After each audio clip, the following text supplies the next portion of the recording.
Hello everyone, in this video I'm going to show you how to factory reset your iPhone. So if you want to factory reset your iPhone to make it new, yes, I can get it done. But before you embark on this process, make sure your iPhone is fully backed up.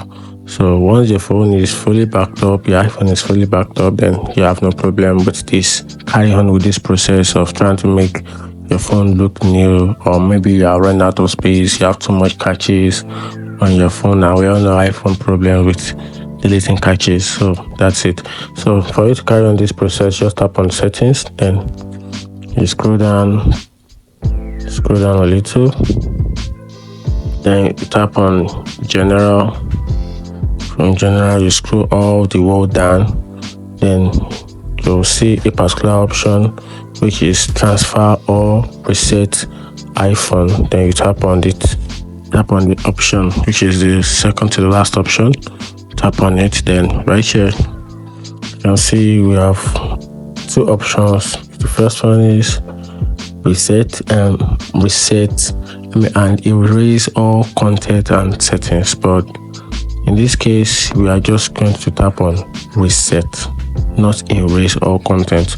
So just tap on reset. Then right here we have about 1 2 3 4 5 6 we have 6 options, 6 different features for you to be able to reset your iPhone. So the first one is reset network settings. You can just simply reset your network settings.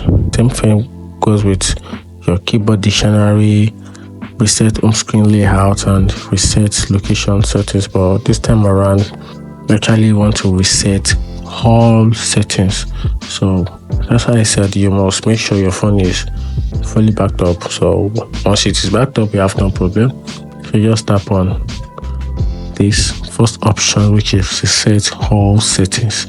Once you tap on it, your phone will turn itself off within a few seconds, and after that immediately it's power up itself again. Then you'll notice the difference between the previous one and the new one.